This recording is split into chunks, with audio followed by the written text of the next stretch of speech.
Paz de Cristo, hermanos. Soy Betsua y nomás les quiero mandar un saludo de la iglesia de parte de Ciudad de Paz. Espero que se encuentren bien y voy a dar una lección de sacerdocio espiritual. Es la lección número 11. Si ustedes tienen los libros o los han agarrado del sitio web. Vamos a empezar con una escritura, primera de Pedro 2, del 5 al 9. Y dice: vosotros también como piedras vivas sed edificados como casa espiritual y sacerdocio santo, para ofrecer sacrificios espirituales aceptables a Dios por medio de Jesucristo. Vosotros sois linaje escogido, real sacerdocio, nación santa, pueblo adquirido por Dios para que anunciéis las virtudes de aquel que os llamó de las tinieblas a su luz admirable. En la primera pregunta que nos hace aquí en la lección, como un rompehielo, es: ¿qué es lo primero que viene a su mente cuando oye la palabra sacerdote? En esta lección nos explica qué es el sacerdocio espiritual debido a nuestra doctrina y a lo que Dios se refiere en la Biblia, cómo es que debemos de ser sacerdotes. Y a veces no hemos aprendido bien o no se nos ha explicado bien, y es por eso que con esta lección vamos a tener un concepto más explicado de a qué es que se refiere el sacerdocio en nuestra vida cotidiana, se dice. En la introducción nos hace la pregunta: ¿qué es un sacerdote? Un sacerdote es la persona que intercede ante Dios por los demás y uno que habla a los demás de parte de Dios. El sacerdote es un mediador entre Dios y la gente. El sacerdocio espiritual de los creyentes es parte fundamental de nuestra doctrina. Nosotros creemos en el sacerdocio de todos los creyentes, es decir, que todas las personas que formamos parte de la iglesia somos llamadas a servir a Dios. Es decir, la iglesia somos nosotros, así como todos lo sabemos, y aquí nos está explicando que en la doctrina el sacerdocio es de todos los creyentes, no nomás al que está liderando en los domingos o en el servicio, es de todos, de parte de la iglesia. El otro punto es titulado El llamado a Israel, por los que están anotando. En Éxodo 19:6 dice: vosotros me seréis un reino de sacerdotes y gente santa. Este es el versículo más importante sobre el tema del sacerdocio en el Antiguo Testamento. Se encuentra en el discurso que Moisés ofreció al momento de establecer el pacto entre Dios y el pueblo de Israel. Dios dice que toda persona que formaba parte del pueblo de Israel debía llegar a un sacerdote para él. Este punto era tan importante que Dios lo estableció antes de los 10 mandamientos. Y aquí dice: un altar por cada familia israelita era el plan de Dios. Un sacerdote en cada hogar era su deseo. En este sentido, todo Israel debía ser un sacerdote del Señor. Y el próximo punto es llamado el sacerdocio levítico. El deseo de Dios de universalizar el sacerdocio entre los hijos de Israel. Nomás piensen en eso, que Dios quiso hacernos todos un sacerdote. Él tuvo que escoger a una de las 12 tribus de Israel, la de Leví, para que proveyera líderes religiosos a la nación. De la tribu de Leví saldrían entonces los sacerdotes que servirían y ministrarían en el tabernáculo de Moisés y después en el templo, ofreciendo sacrificios a Dios cada día y intercediendo por el pueblo delante de él. Moisés, Aarón y María eran descendientes de Leví, y fue Aarón precisamente el primer sumo sacerdote de Israel, y sus hijos los primeros sacerdotes. El establecimiento de esta casta sacerdotal tuvo consecuencias buenas y malas. En el lado positivo, el pueblo contaba con líderes que velaban por su bienestar y los guiaban en su relación con Dios. En el negativo, el pueblo llegó a pensar que solo los líderes religiosos tenían la responsabilidad de servir a Dios. Y con este punto, hermanos, sacerdocio levítico, ahí es cuando empezó los títulos, se puede decir, y al fin de ese párrafo nos explica que cómo puede haber buenas y malas consecuencias. Y aunque aquí está hablando del tiempo pasado de cuando estaba Moisés, Aarón y María y todos los descendientes de Leví, yo creo que aún todavía eso es un aspecto que debemos de ver. Ahora tenemos como al hermano Octavio, nuestro pastor. Él siempre debe de estar intercediendo por nosotros y es bueno porque él puede ser una guía para nuestra vida espiritual, pero al mismo tiempo nos debemos de fijar que es nuestra responsabilidad como la iglesia también. No nomás le llega esa responsabilidad a los líderes, sino que a todos unidos para poder guiar a los que a lo mejor no están bien o a los que están batallando en una guerra espiritual. Y nosotros todos debemos de llevar esa carga, así no se le hace más pesada a nuestro vecino o a una persona en particular que está también batallando con otras cosas. Okay, y el punto número 4 es titulado Los profetas. Siglos después llegarían los profetas. Los profetas de Israel no eran sacerdotes, sino ministros de Dios que retaban a los reyes y a los sacerdotes al arrepentimiento. La tarea principal de los profetas fue llamar al pueblo de Israel a retomar su sacerdocio, aunque no pasó, y ahí nos explica en Ezequiel 22:30. La desobediencia de Israel en este punto fue tal que Dios finalmente renunció a su idea y en el último capítulo de Isaías proclamó que al final de los tiempos tomará sacerdotes y levitas de las personas extranjeras que lleguen a Jerusalén.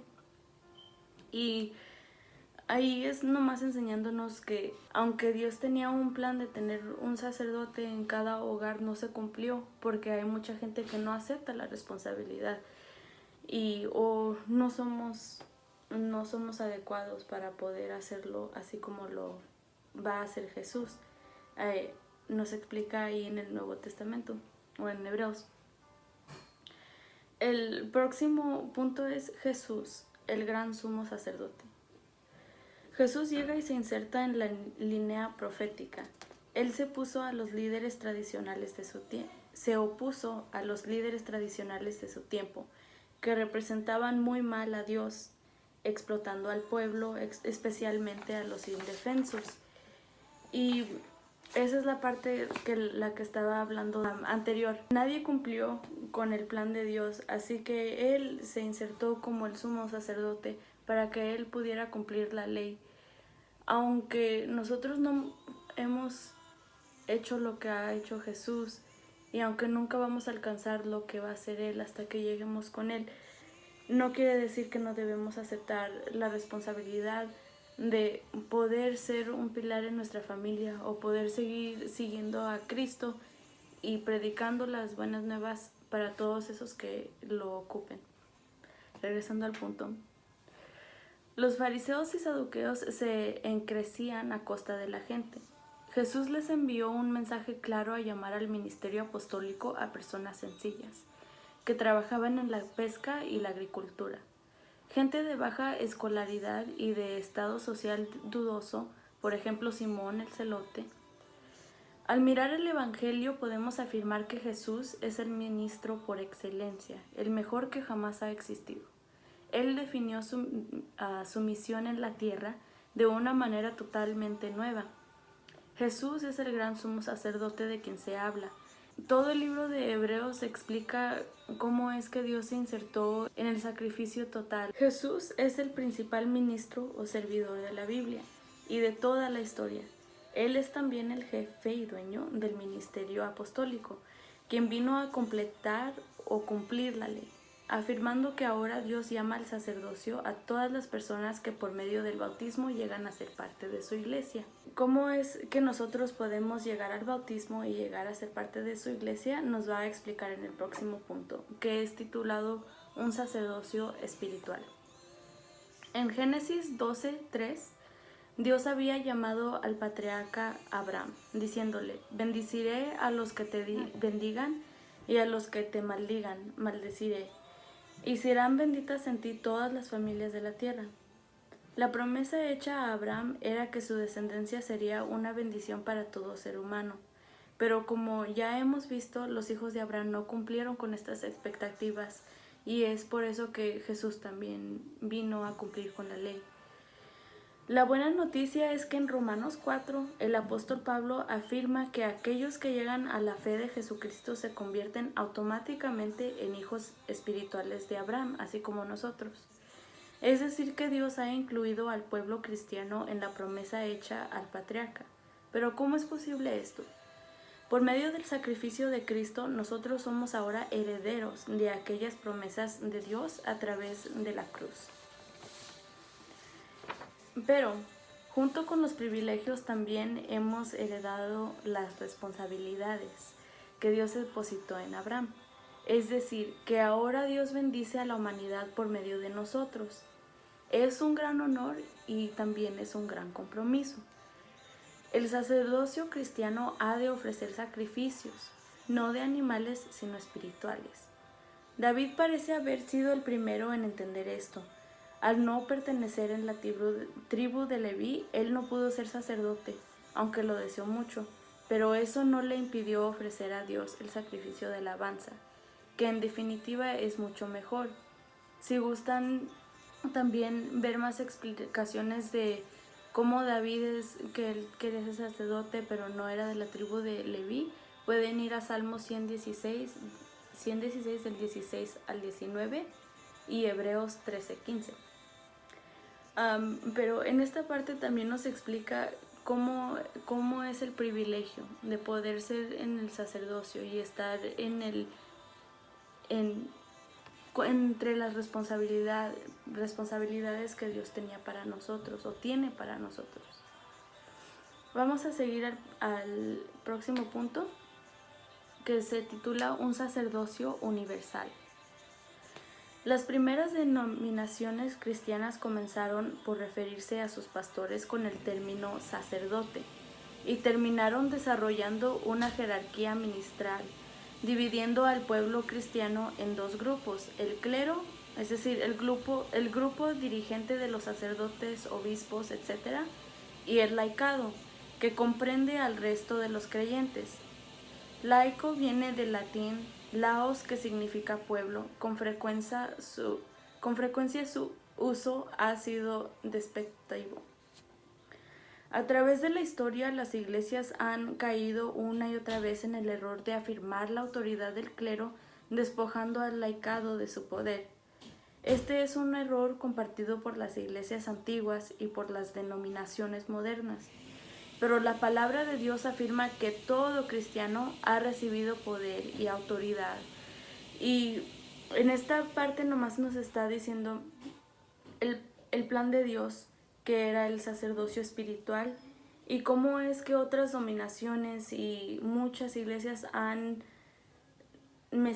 no han interpretado bien ese concepto que Dios tiene para nosotros, de todos poder llevar la misma carga, de poder traer más almas al cuerpo de Cristo.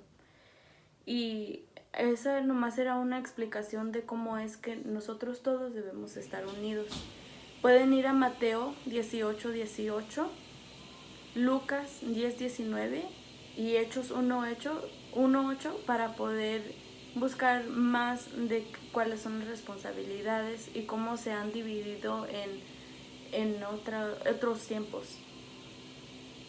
En conclusión, el Señor Jesús llama a todo creyente a compartir su fe y a bendecir la vida de los demás, es decir, a ser un sacerdote para Él. Por lo tanto, nosotros tenemos el privilegio de portar la misión de nuestro Señor Jesucristo, aunque también la responsabilidad de soportar sus sufrimientos. En Lucas 14:27 también nos explica más cuál es el privilegio de portar la misión de nuestro Señor Jesucristo. Lastimosamente, y al igual que el pueblo de Israel, gran parte de la iglesia ha abandonado la visión bíblica. Necesitamos volver a esa visión. La visión bíblica es clara. Dios llama a todo creyente a verse a sí mismo como un ministro del Evangelio. Al final de los tiempos, Dios hará reyes y sacerdotes a los que crean en Él. Con esta conclusión, hermanos, nomás es para poder enfocarnos en cuál es la misión y cuál es la visión bíblica, cómo es que nos debemos estar comportando, a dónde es que Dios nos quiere llevar. Y eso es al sacerdocio espiritual. No hay que dejar las responsabilidades no nomás al pastor o al líder de la alabanza o al líder de las dorcas o de los jóvenes. Todos somos un cuerpo, todos debemos de aceptar la responsabilidad. Si nosotros estamos batallando con una parte, debemos de poder ir a la siguiente persona, a nuestro hermano o hermana en Cristo, y poder decirles: yo también estoy batallando aquí, necesito ayuda. Pero solo podemos hacer eso si todos aceptamos la responsabilidad del sacerdocio. Y sí se puede escuchar un poco pesado el trabajo, pero debemos de pensar que Dios nos ha hecho adoradores. Naturalmente, científicamente, nosotros estamos hechos para poder alabar. Y cuando podemos llegar al punto de poder alabarlo, también vamos a poder llegar al punto que nosotros queremos que nuestros compañeros de trabajo, nuestros compañeros en la escuela y en la iglesia podamos estar viviendo una vida feliz y una vida sana en Cristo. Pero solo podemos llegar a esos puntos hasta que nosotros aceptemos la responsabilidad que Dios tiene para todos. Y con esto les dejo con la pregunta o la tarea de la lección.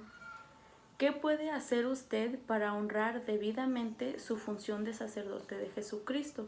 Pregúntense, ¿yo estoy haciendo mi función del sacerdote, de un sacerdote en Jesucristo?